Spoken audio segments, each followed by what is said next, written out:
Thank you very much, and thank you very much for inviting me.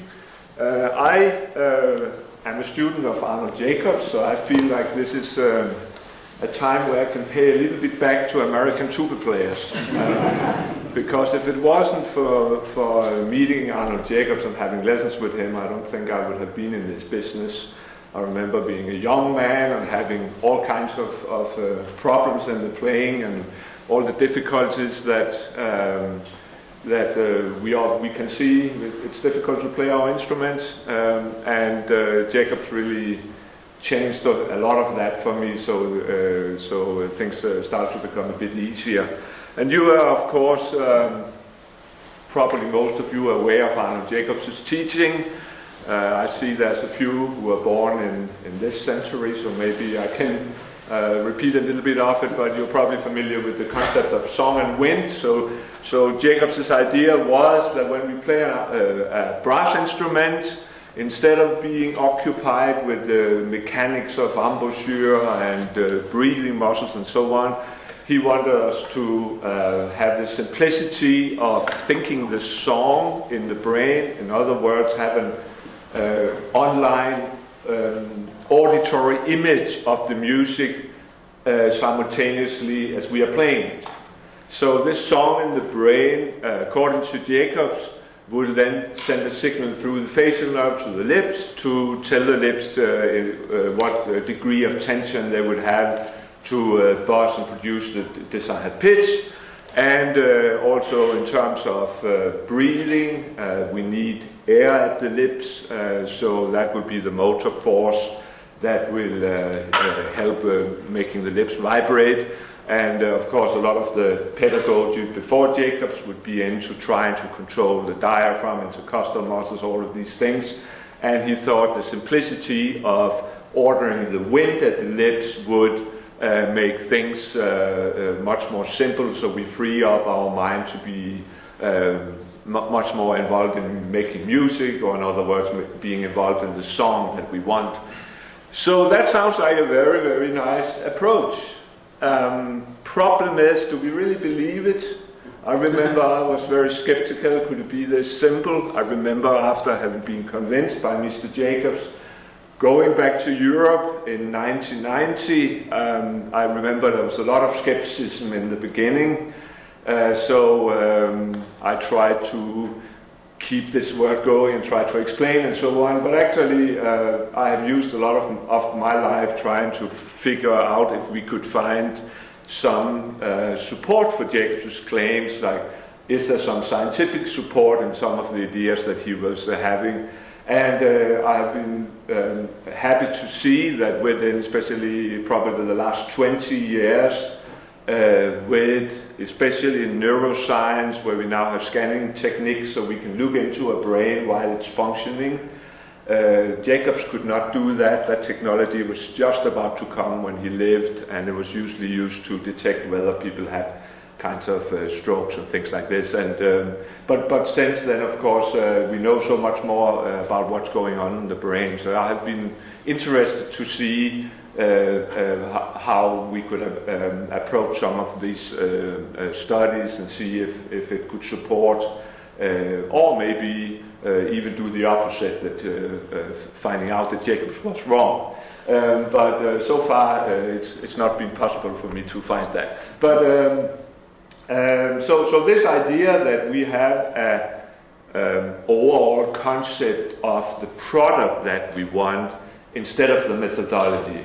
How do we want to sound? The song in the brain instead of getting into the mechanics of playing. This is something that since Jacobs has been studied a lot in performance science and sports science. They call it focus of attention. If you are focused on your own body while you are playing or performing anything, also in sports and in terms of us as brass players, I'll be thinking about the lips and the tongue and the breathing muscles and fingers and so on. They will call that internal focus of attention. If we are thinking about the end product or the goal of what we want, the intention of what it is we try to do, that is being called external attention. And this is something they have studied a lot.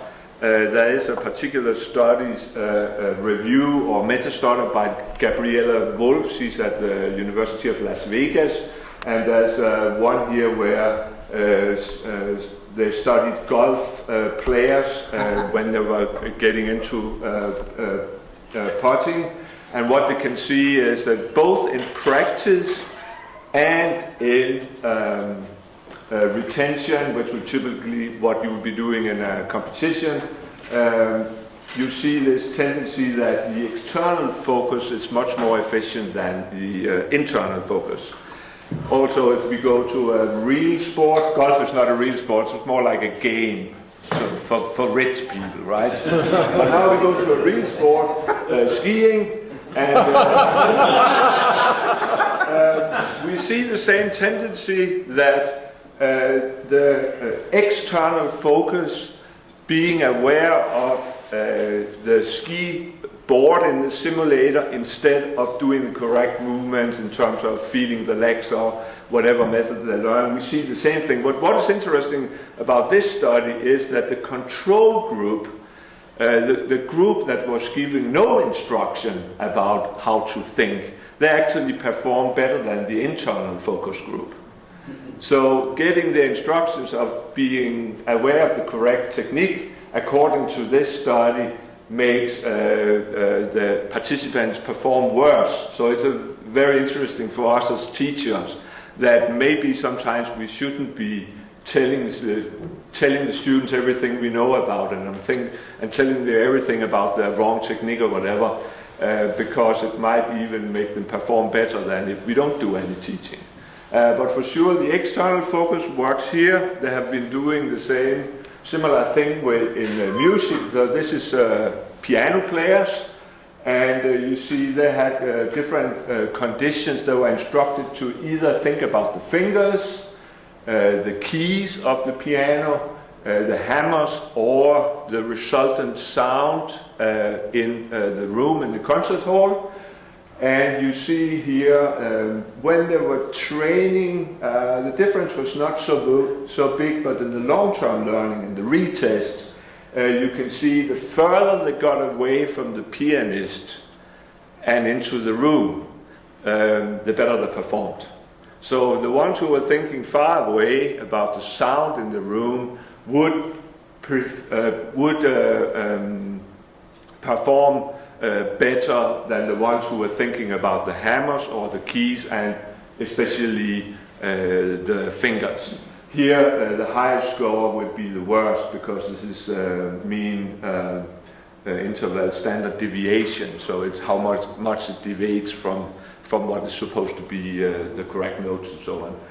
But we for sure see this with music here. The further get away from the self, the further get out of their own body and focus on the intended sound in the hall, the better they perform in terms of correct notes.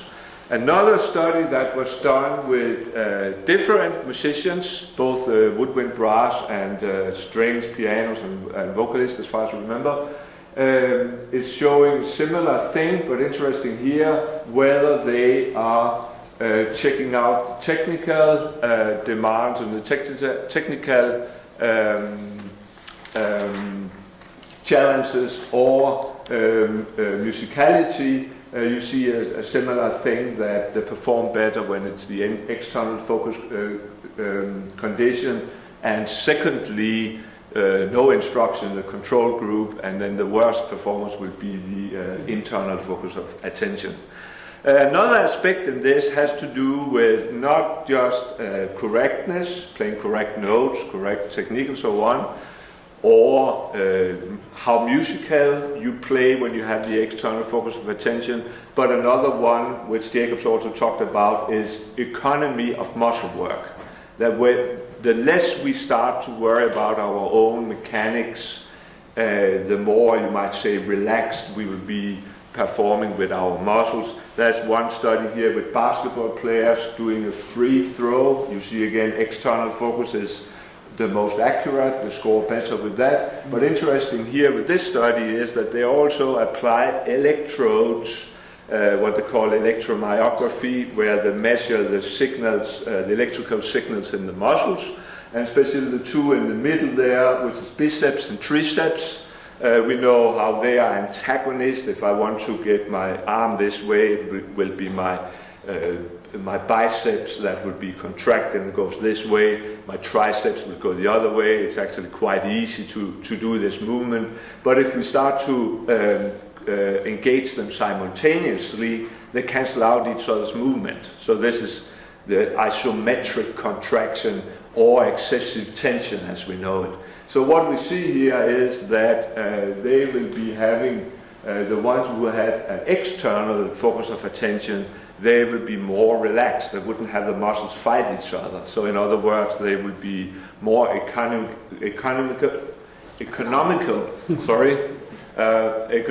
in terms of muscle work compared to the ones who had an internal focus of attention.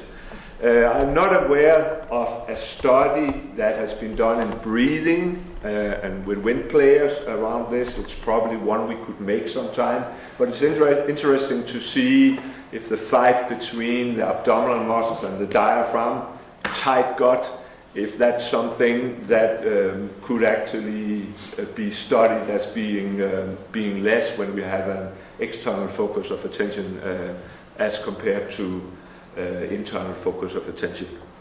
So in terms of trusting, I think the studies, the last 25 years of studying internal versus external focus gives a lot of credit to Jacobs' idea. The song in the brain is another one that is interesting.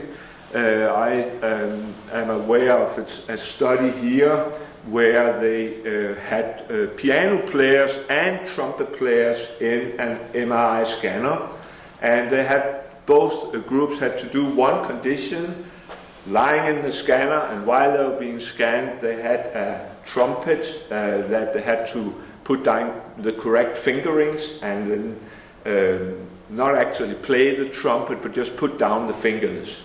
Both the piano players and the trumpet players would have to do that. Then they subtracted the images of the average trumpet players.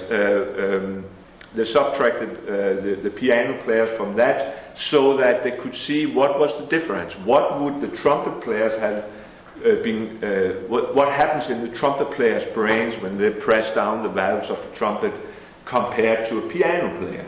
And what we can see here is that the trumpet players, they will have an activation in the auditory cortex. So just pressing down the valves, they apparently start to hear music.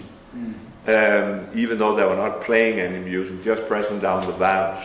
So you might say the song in the brain is what we see there. The other thing we can see over here is that they would also have activity in the part of the motor cortex around here that controls the lips, and the part up here that is controlling the trunk, in other words, the breathing muscles.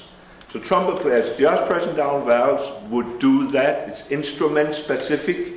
When you are holding that instrument and you are triggered your conditioned reflexes, this will happen.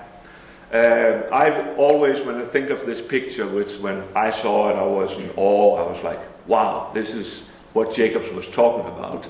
So I always think of Stephen Hawking. Stephen Hawking was, all of his life, when he was sitting in that wheelchair, he knew from his calculations that there must be black holes in the universe, but he never saw one. And just a few months after he died, they had the first picture of a black hole. If just we could have shown this picture to Arnold Jacobs, I think he would have been very happy to see that what he has been talking about all of his life, which he couldn't really prove in brain scannings. This is actually what we have here. So we might be skeptical to this picture and say, well, it's simultaneous activity, but just because it happens at the same time, does that necessarily prove that the singing in the brain drives the muscles of playing a musical instrument?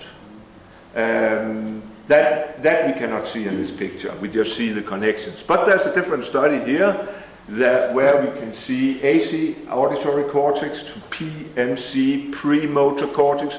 Premotor cortex just sitting here, just in front of the motor cortex, and is an area that plans muscle activity.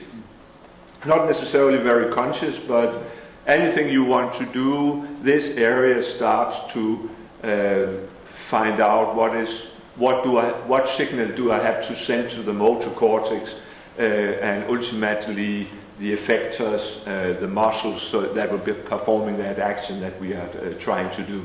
So we see here that the auditory cortex in pianists, they could see through this study, was signaling the premotor cortex. So this is where we have direction of causality. It starts out as a song in the brain, sending a signal to the premotor cortex, which probably will send to motor cortex, and the motor cortex will then send the signals to the fingers. Starting with the song, going to the muscles. In our brass players, having the song in the brain, going to the lips and the fingers and the breathing muscles. So the song in the brain is not just some nice cantabile idea about how we want to phrase. It drives the functionality. It drives the embouchure, it drives the tonguing, it drives the fingers. How do we train that? One is through singing. Singing our parts. This is something I find a lot of students have difficulty with. Ask them, they play a passage and they make a few mistakes, maybe not in tune, and then I ask them to sing it, and usually the notes they're doubting on the trumpet, they cannot sing with the voice.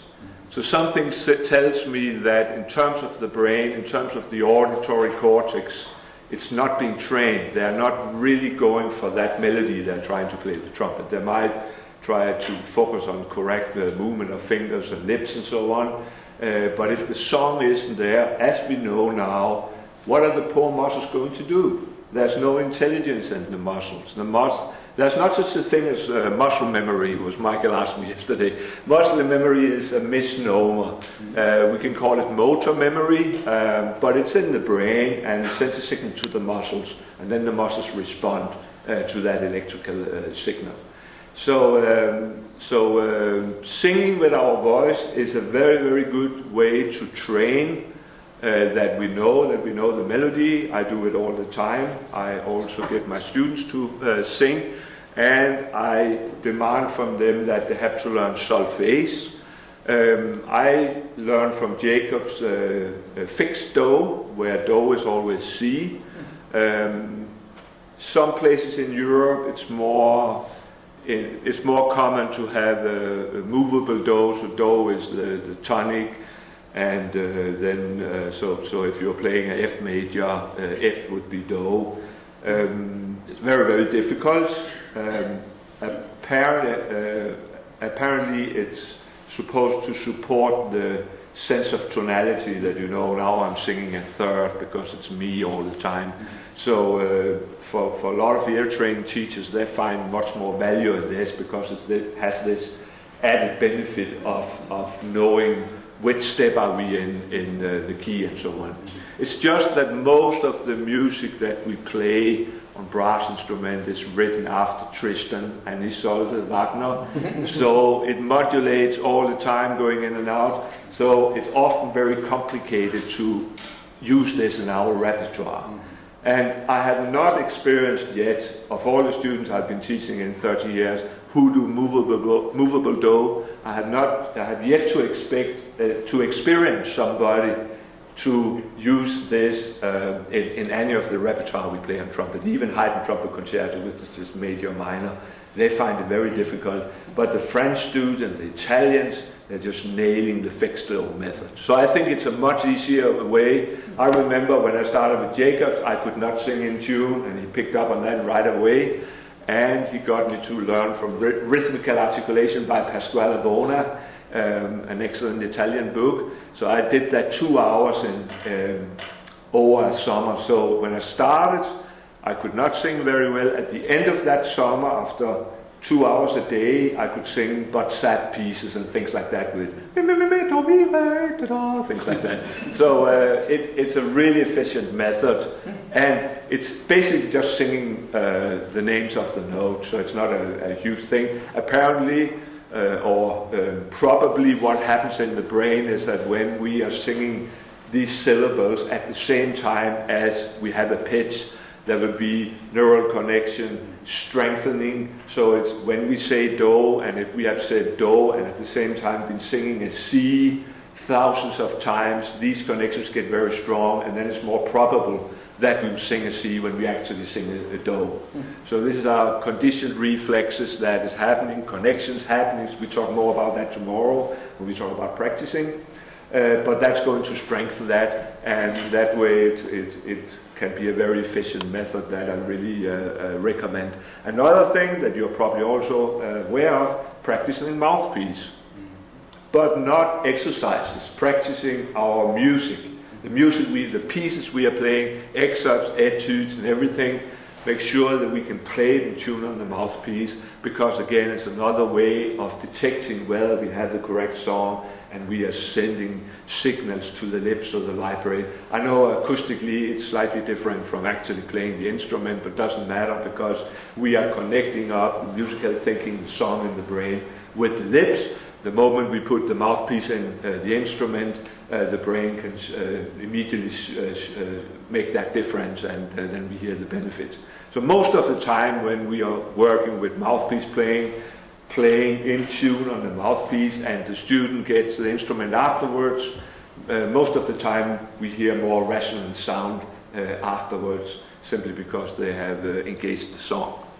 So song and external focus of attention, a lot same thing. We are focusing on the music, we are focusing on the intent of what we are doing. Like when I'm talking to you now, I'm not thinking about how, I'm thinking about the words that I'm going to speak. It's slightly more difficult for me because it's my second language, but I'm still trying to focus on my message and not so much thinking too much about the grammatic and the working of the tongue, which is a little bit different. Is it clearly enough out in the back when I speak? Okay, that's because Danish language is very soft. It sounds like somebody who mumbles. So when I speak English, I'm told that it sounds a little bit softer than you Americans would speak. So I hope you can understand back then. Anyway, so another way that we can train the singing in the brain is what we call auditory imagery. In other words, imagining in the brain how we want to sound. And this is something they've been doing, and they have a lot of experience with in the sports world. There's a particular study which completely changed my attitude to mental practice, because when I heard about it in the 80s, it was something hippies would do. It was like New Age stuff, right? They were sitting in the couch and imagining this great sound, and then they would just do that. I couldn't really believe it.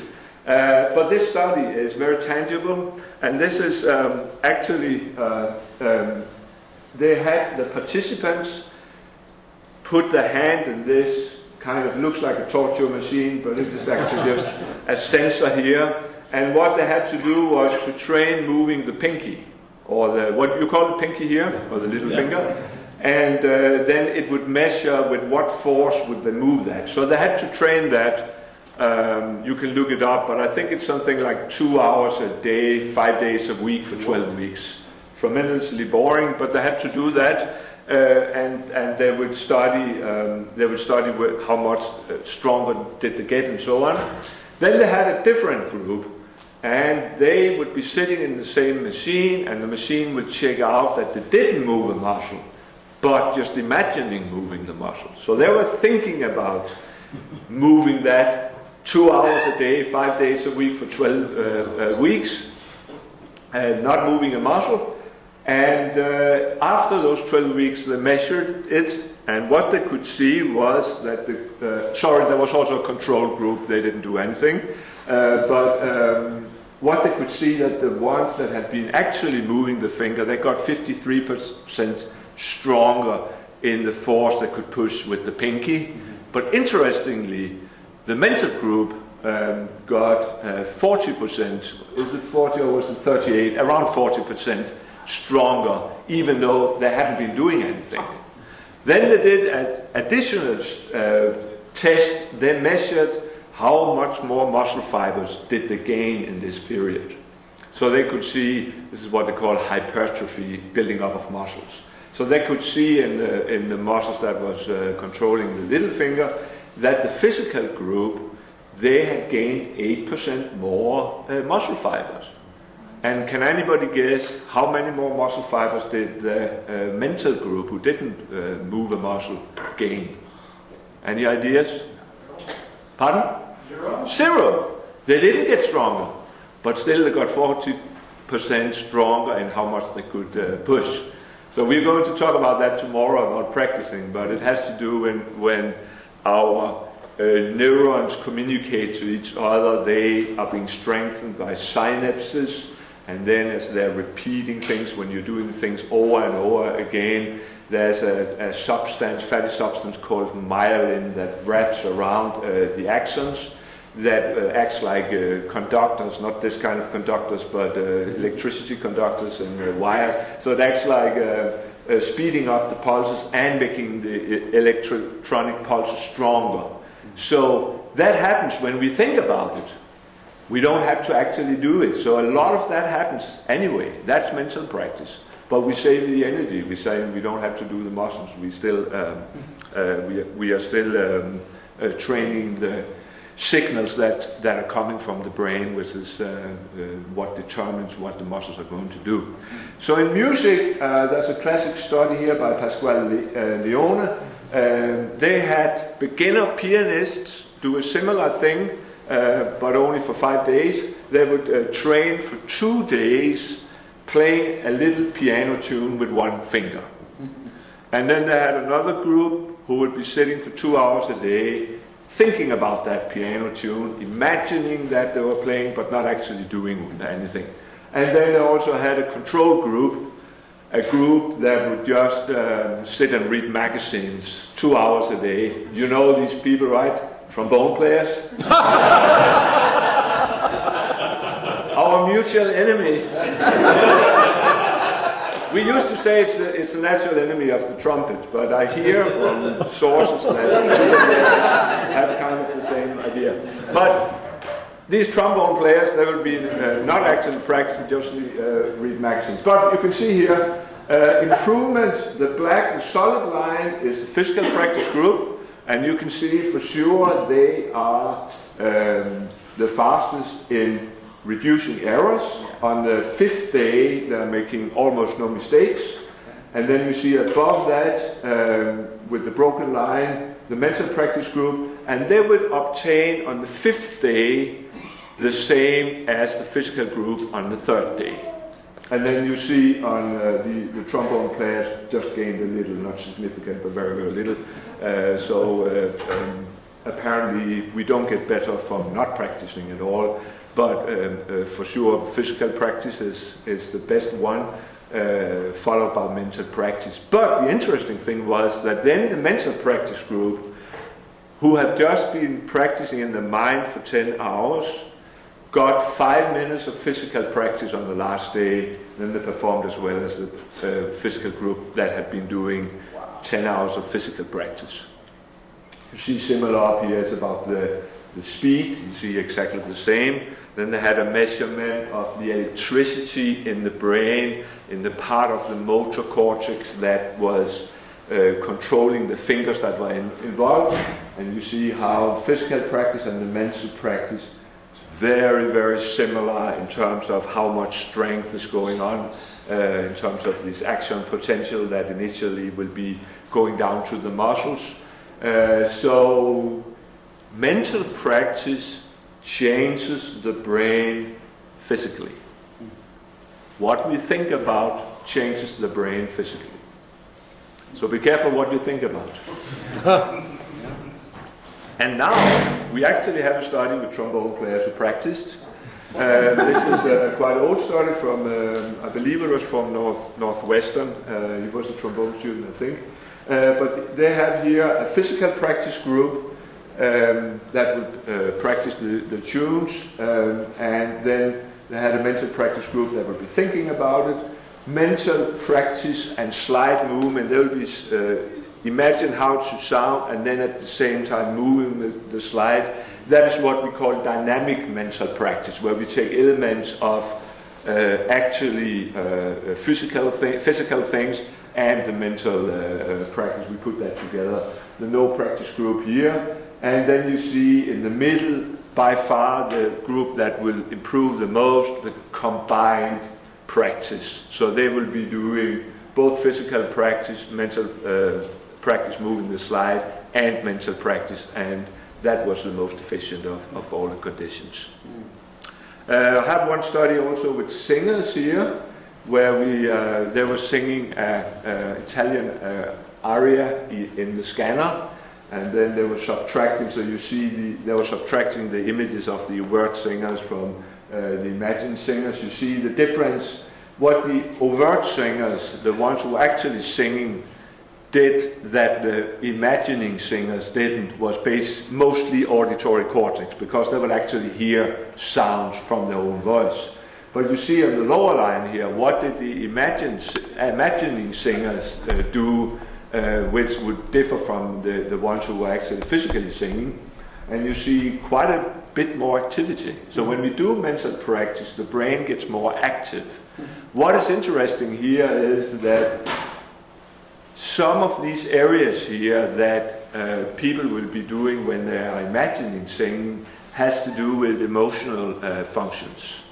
Amygdala, and there's a ventrolateral, something like that. You will know, Annie, I forgot the word, but there's some areas that has to do with emotional processing are more active when we are thinking about how we want to sound than when we are actually playing the instrument.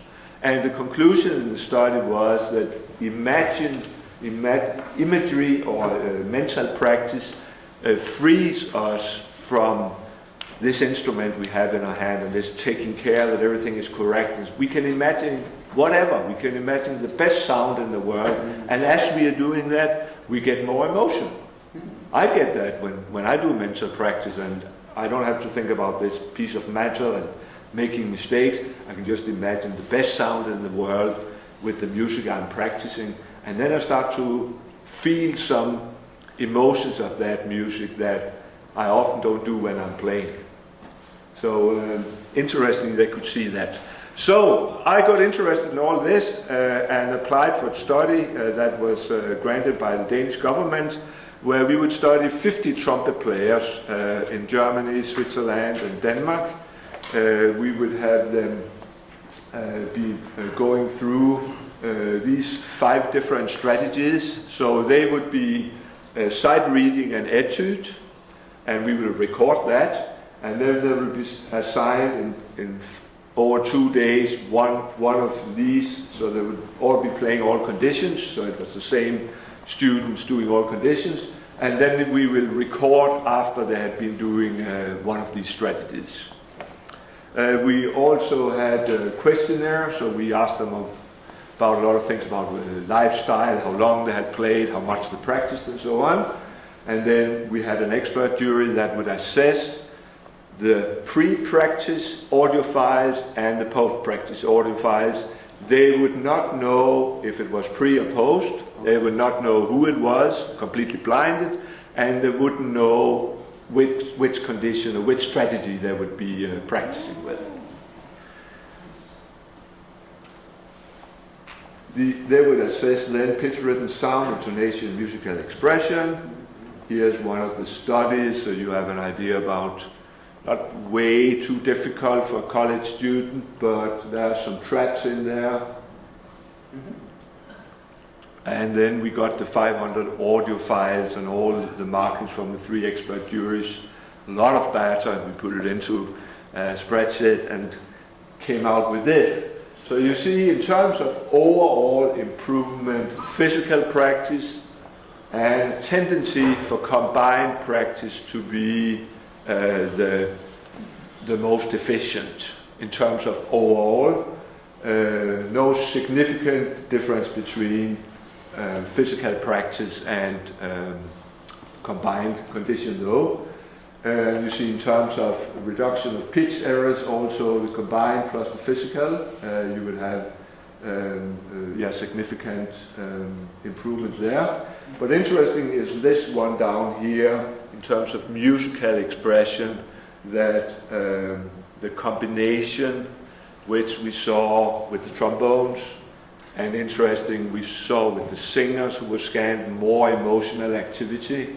Probably because of that they will be playing more musically when they were doing the combined condition. We also saw when we were asking them about the different ways they practiced, we saw the ones who were doing solfege, they were improving more in the study compared to the ones who were not doing solfege. And we could also see that how many years they played did not make a difference. How many hours they had been practicing did not by itself make a significant difference. If they started before the age of 7, no difference. Or how many hours they practiced a day, no difference. And this is not a surprise for you, but it's still nice to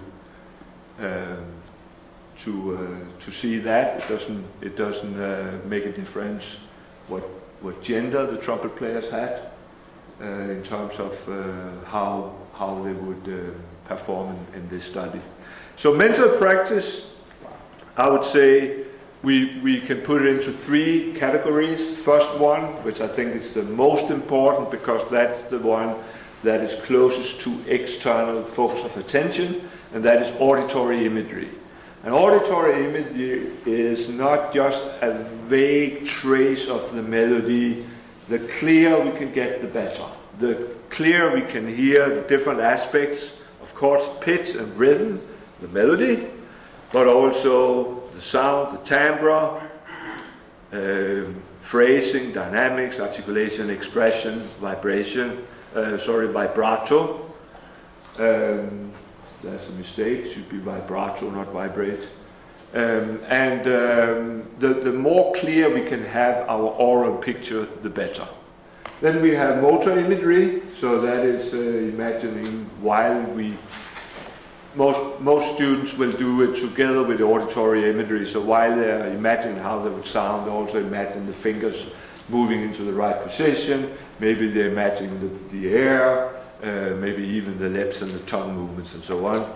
You can also have visual imagery where you, from your own point of view, seeing yourself perform while you're doing it, while you're imagining it. Usually with our kinds of instrument where most of what's going on is not visually accessible, it would be the least efficient, but if you play string instrument, keyboards and so on, you can see much more. Most of what we do happens inside the body, so I don't find that as the most important, but for some it still works. Then there's dynamic motor imagery, where we take elements of mental practice and couple that with physical elements. So how I do that with usually having my instrument in the hand, hear the music in the head, press down the appropriate valves, and move the wind patterns into the trumpet. Or you probably can hear what pieces it is I'm doing. This is kind of mental practice as we see it. I would like to talk about a Swiss student I had who was going to write her bachelor thesis about mental practice. And because of that, she wanted to interview different Swiss athletes to see if they used this. So she heard that in order to get in contact with Roger Fedderer, you could send a postcard. So she tried to do that. And he actually applied because he probably gets a lot of postcards from young women, but he actually applied because he thought it was interesting with a trumpet player. And so she got to have a meeting with Roger Fedderer for an hour, and he told about his trade secrets, how he practiced, and she promised not to tell anyone about this because it was his secret. But I didn't promise at Roger Fedderer. So I'm telling you about the secret. And it's just between us and the viewers. So his secret was, he's retired now, but when he was, this was when he was still active, was 75% mental practice, 25% physical practice. Very, very interesting. I worked with Don Green, the performance coach, and he was advising, independent of Roger Fedderer, not knowing about Roger Fedderer, advising 3 times mental, 1 time physical. So I got inspired in that and thought, would there be a way where we can combine all the things we have to do as brass players?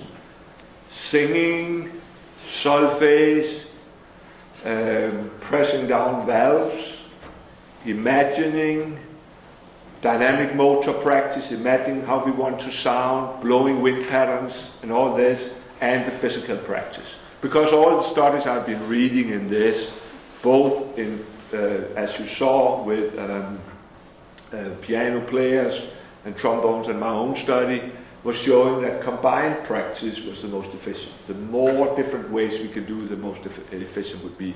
So I kind of invented my own little exercise that I use myself a lot, and I really recommend to students. I call it the 4-step practice.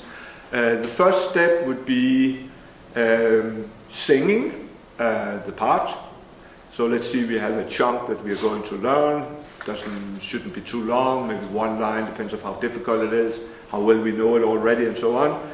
And preferably use solmization solfege, because as I talked about there, I think there's some advantage to that.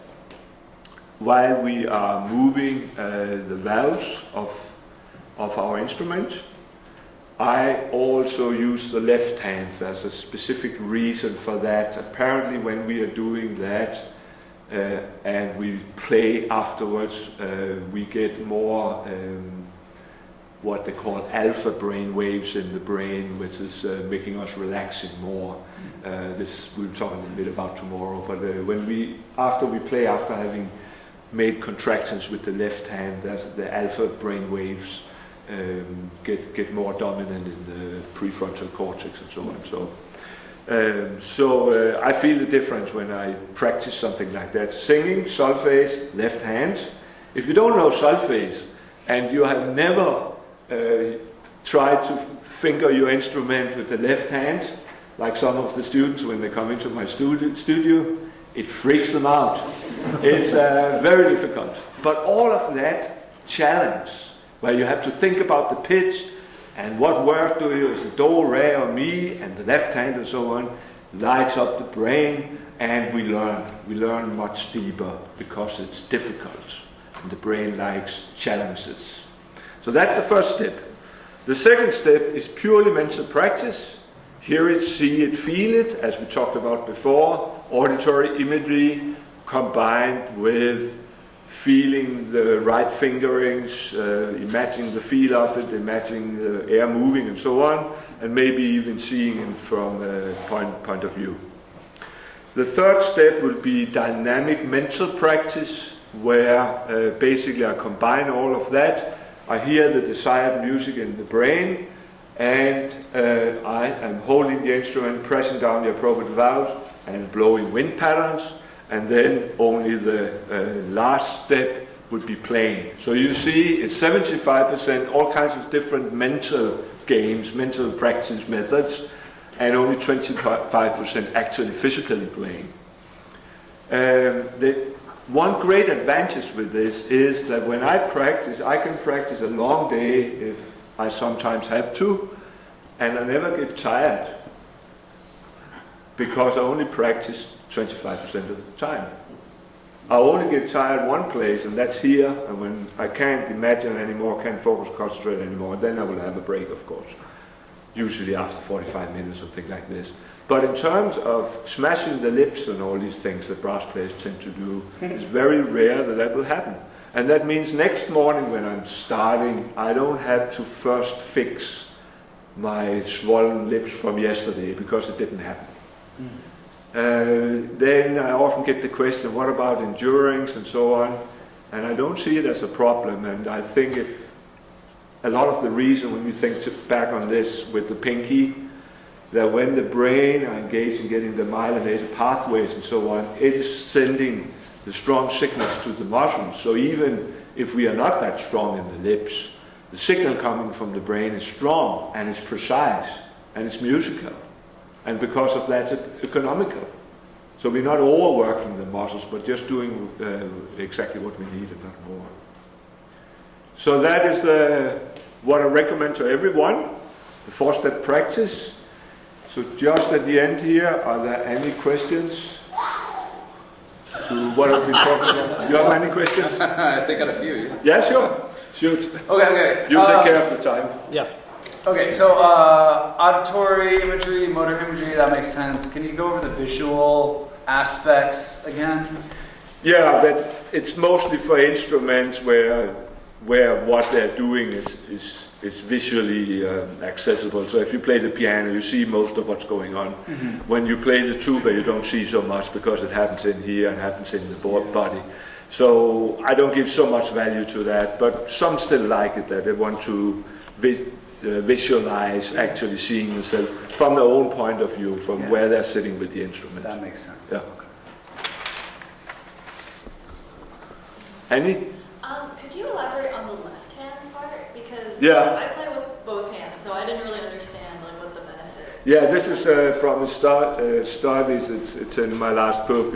I fell over because I've been doing left hand practice. It was in a book from an American jazz trumpet player, John McNeely, I think, that I read in the beginning 80s, where he said, practice with the left hand really works. I did that and it feels so much easier. So I've been doing it always. But then lately I got across this study that apparently athletes, they do these left hand contractions like with a rubber ball just before they go in and compete. And first they thought it was some kind of hemispheric priming, that this left-right brain kind of thing, but even that left-right brain thing is, as you know, it's popular science, it might not, popular neuroscience, they don't agree that it is creative or not creative, so they did some more studies and they found out that it has to do with brain waves, and after you have been doing contractions with the left hand, there will be more alpha waves activity, which makes us more relaxed and function better, more direct. This is the optimal performance mode, alpha waves. Beta is when we are more stressed and so on. It's a little technical to explain, but the studies are there and you can look it up. I have it. It's at the University of Munich. They did that in I think his name is Krökel, G-R-O umlaut B-E-L, yeah, so you can look it up. It's interesting. Yes? Regarding were there any questions? Or him first. Yeah. Okay. Where did you think buzzing mouthpiece fell on that? Of 1 or 3 or? Oh yeah, that's something I had thought about adding. Or 4? Yeah, it could be. It could be something. Maybe 4, and then it would be. Then you could invent the 5-step process. The even the enhanced version, getting a step further. You could be very rich. Yes, you had another question. Regarding the alpha waves, if that lowers stress, or I'm sure you're familiar with the idea of flow. Yes. Yeah, was that in Don Green's book? Yeah. Okay. Yeah. But so more alpha waves would help someone get to that state better, more effectively. Yeah. Okay. Whereas the beta waves would be getting in the way of achieving a flow state. Yes. There's an interesting, now described in neuroscience, an interesting phenomenon they call transient hypofrontality. So transient meaning for a little while, hypo means less of, frontality means less of prefrontal cortex. So prefrontal cortex is very important when we are learning things because we want to stay awake and focused and make sure that whatever we put into our computer is correct. But it's not very good for performing. It gets in our way for performance. So we actually want to be in a flow state. And so when the prefrontal cortex is more in alpha state of mind, that means it's more relaxed and it's not so active. That's actually where we are functioning better. Yeah. Yes? So just to clarify, so with the left hand, is Yes. that left or is it non-dominant or? Oh, I wish I could answer that because Okay. I'm not sure that they did. I think it was all right-handers. I'm not sure if they tested it, so I wouldn't be sure. I couldn't say for sure. It would just be the opposite. I don't know. But you can read the study. Yeah. Yes? Other questions? We'll be looking into more about the brain and practicing tomorrow at 11 o'clock. A little teaser for that, if you're up at that time. So, are there any questions about what we had here today? Yes? Perhaps I might be, this is going to be like a physical question, if that's fine. Which one? Like it's something like a physical aspect. Yeah, sure. So like, how do you approach like mentally, like when you're trying to fix a physical problem in this sort of process? Because if I think about if I want to think about like fixing my corners or doing like some sort of like blowing bed or something like that, yeah. How would you like approach that sort of process? Well, the blowing would be the third step, that you're blowing wind patterns into the instrument. That's to free that up. So we actually are exaggerating when we're doing that. We're using more air than we need in order to get in that direction. I remember Jacobs always talk about exaggeration, so we got the recognition. In terms of corners, I never understood that. Why do we have to have so much tension out here? The vibration is in here. And I mostly see that people are too tense in the corners. Usually if I see the students that this is too loose and too much air is coming in, I will have them have more contact with the mouthpiece, in other words, press more.